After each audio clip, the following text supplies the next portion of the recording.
Hi, I'm Kimile, and this is Heal with Kimile podcast. Today, I want to talk to you about how to know if someone is not present or withholding something from you. In today's world, we're in a relationship revolving door experience. It's kind of my experience. I have a lot of clients that seem to be going through a lot of different relationship cycles. And when we've been together with people for a long period of time, we quit listening and we don't pay attention to what they're really saying or how they're really treating us. And so I've got a couple of people that I'm working with, and my experience is they're not committed to each other anymore. They're living their own lives, they're doing their own thing. They've got kids, so they're kind of feeling like they have to stay the course and get them raised, but they're headed for a divorce, whether they know it or not, because they're not connecting to each other. They're not really tracking with each other. So here's some examples of what's happening. I've got someone who's on their phone constantly. They're, whether they're texting or I'm not sure what the heck they're doing, but they're on their phone constantly and they're not engaging with the kids or the spouse. They're just in their own little bubble. Well, then when chores come along, they're not doing the chores. They're not cleaning. They're not participating in family games. They're on their own. They're in their room on their phone. So that to me is they're having a relationship with their phone. That's the affair. The affair is on their phone or it's with the phone. So even if it's just watching movies by yourself, you're unplugging, you're detaching from the people in your world and you're in a world of your own. And look, if you're on your phone and you're in a relationship with somebody on the phone, whether it's through TikTok or Instagram or whatever app you're on, Facebook or it's the Snapchat. There's all these different apps that we have, right? And if you're on these apps and you meet people and you're experiencing them on these apps and you're having conversations, that's not real until it becomes real. It's escape. To me, it's like a shot of whiskey. It's a dopamine hit. It's emotionally escaping from your reality in your life. And you can be whoever you want to be on these apps and online. It isn't real. They don't know your day-to-day life. And if they saw you avoiding your children or your spouse and just, on your phone constantly, what would they think? How would they feel? And maybe your life is boring and dull, and you can tell me all the reasons why it's a good idea and why you need it. Okay, and I can talk you into why I need a shot of whiskey every week or every night too. It's basically an excuse. And you don't have to deal with what's going on emotionally. You're not dealing with what's happening around you that you feel unplugged from or uncomfortable with, or the guilt. I think people avoid stuff they feel embarrassed around. So they avoid relationships when they feel embarrassed. They don't want to be seen or heard. How many of you don't go to your high school reunions because you've gained weight or you have wrinkles or you've got crow's feet or your hair's not like it used to be? We avoid places we're going to look bad. So that's human nature. But if you're in a relationship with someone on an app or on your phone, look, I'm telling you, it's just not real until you get in face to face. And both of you have lives that you don't know yet. You don't know how you're going to fit in and how they're going to fit into your world yet. And I'm not saying that stuff doesn't happen and you can't fall in love and you can't find love. But if you're already in a relationship, if you're already in a marriage and you're on your phone having a relationship with somebody else, that's not being relationship ready. That's escaping what you've already got. That's a shot of whiskey. That's a pain relief. That's a painkiller because you're in some sort of pain. And this seems to be a solution to your problem. Well, the solution to your problem might just be telling the truth and being straight about where you're at, where you're stuck, and telling your spouse you're unhappy. Maybe you want counseling. Maybe you want to separate. Maybe you want to fight. Maybe you need to fight and just get the truth out, whatever the truth is. But I say the truth will set you free. And maybe, you think you can't survive on your own financially. Look, all these reasons you're not being straight up is probably a selfish reason. It's probably a reason for yourself that you just don't want to lose something, give something up, look bad to the family or the children or to your spouse. It's your way of hiding out, but it isn't going to serve you in the long run. I mean, I can't tell you how many people have had some sort of emotional affair online and literally got their heart broke and they just felt gutted. They felt betrayed. They felt so hurt. And this person they've never even met. They've never even saw with their own eyes. They've only seen images and videos and pictures. And they've got so enrolled and so attached to someone in a space that's not real yet, that they've let themselves get really, really hurt. They felt horribly betrayed. And that's because you're not relationship ready. You're only ready to maybe start over and start dating again. But if people are in a relationship and they get out of it, it's not wise to just jump into something new, correct? Because you're not emotionally prepared and you're still not recovered from your previous relationship. And they call that a rebound experience. And the rebound experience is when you start overgiving or oversharing, or it's like you've been restraining all this love and affection and conversation, and then you just tell them all, tell everything, or give everything to them. Or you probably see people do this. They just kind of go hog wild with the next person right out of a relationship. And they typically regret that because it isn't real. It's not like you know them yet. You don't have this bond yet, but you're so restrained and so withheld and maybe unhappy. This feels like the solution to that pain. This feels like the solution to that problem you've been in. So rebounds, again, they can be damaging and they can consume a lot of you. A guy told me this 2 days ago that he was with a woman. She wanted to get married and he didn't want to marry her. So he broke up with her, broke her heart. And then he really felt bad because she loved him and he loved her, but he knew he wasn't going to be a good husband for her. And the next girl he met, he married her. And because of that resulting guilt that he had with his previous relationship, he's just let her walk all over him. She's just ball kicking him. Cheating, just being horrible. And I said, is this like a rebound, would you say? And he says, yeah, I kind of think I ran into this relationship and she was this hot little tamale and great sex, great connection. It just felt right. Seemed like the right thing to do. They get married, they've got a child, but she's not really love. This isn't love. He doesn't feel like he loves her. He doesn't think she loves him. And if she's having affairs, probably not. But there's just nothing between them. And so he really regrets not marrying the other girl. But then when he met this girl, he's just let her treat him poorly. And I said, you didn't really look at what you walked away from. What is it you couldn't be with? What can you handle with the earlier girlfriend?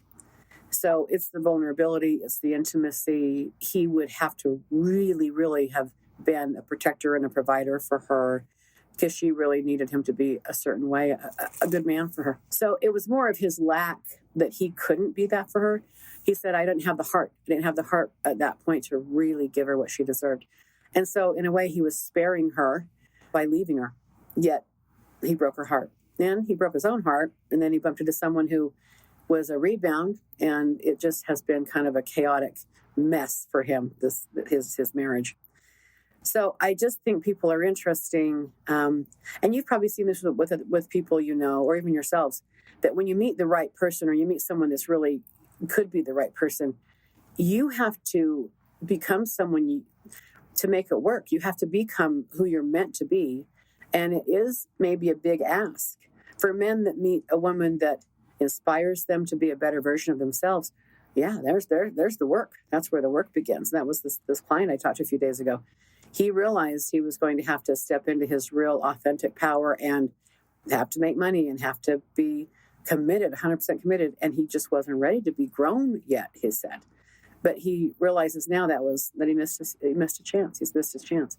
Now he could probably find someone new, but he realizes that he should have just, chose that hard at that point. Because right now, it's like, it's all going to be hard. Choose your hard, right? So he regrets not getting married to the girl and stepping into his manhood at that age, because that's where he would have probably been better off. So if you're in a relationship and you're bored or you're stuck or you're angry, you're resentful, look, contempt, when we get to contempt for each other is when things are pretty much over. If you've got contempt for your partner, it's just not a good prognosis for the longevity of your relationship. Contempt is what kills relationships. And so if you're alone and you've been alone for a long time and you've got your version of why you're alone, maybe all the good guys are taken, all the good women are taken, or, nobody can handle me, whatever that is. I would say to you, make that okay. Make being alone okay. Get okay with where you're at in your life. Because I think having no deal is better than a bad deal. And if you get yourself in a relationship, just secure your loneliness, then you could be getting into a relationship that's going to cause other problems just to fix the loneliness. So wherever you're at, make it okay. And even if you're inside of a dysfunctional relationship, maybe figure out how you can make it better or what you can do to alter, because the only influence we really have is ourselves. We can only influence our own behavior, our own selves.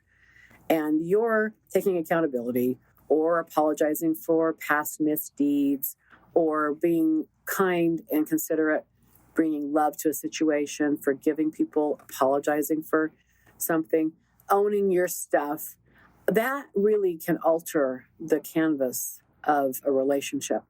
So if you're thinking you just have to run and escape and, flirt or get online and, mess around, I don't know that that's always the answer. Maybe the work and the hard work is really in just having integrity and having hard conversations and, being with who you're with truly and making that work. Or if it's not going to work, just be authentic and figure out how to get out of it and start living authentically.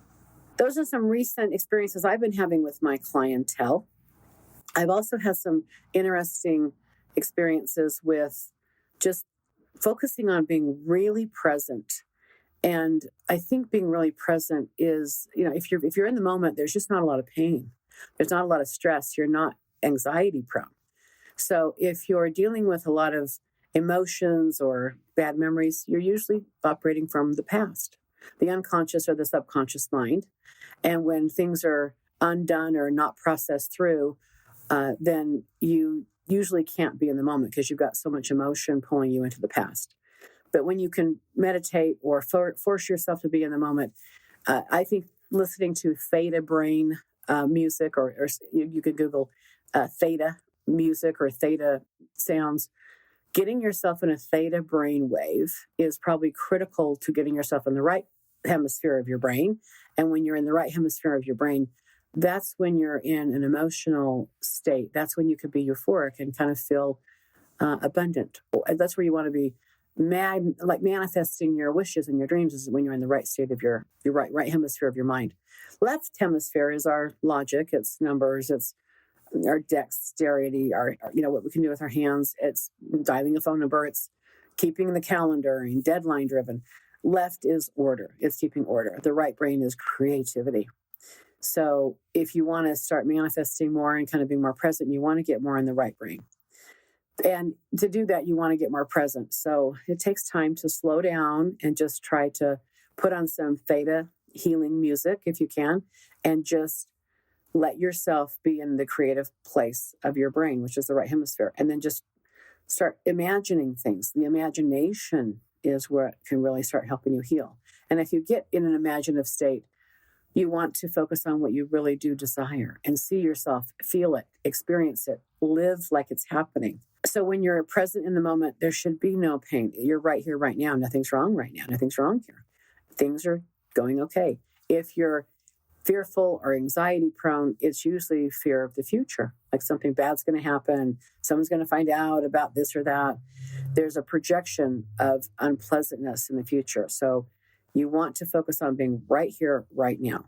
And if you can be right here, right now, it's like just breathe in, breathe out. I say wax on, wax off. Just, focus on the moment. That's the place you want to be in when you're with your spouse or your significant other or your family. If you can be present with them, that usually engenders a sense of love and appreciation and gratitude. When you're fully present, not judging, not critical, just right here, right now, then that gratitude is what's felt by others. So we're just finished Father's Day. Hopefully you had some good Father's Day moments and you were able to be present with your loved ones.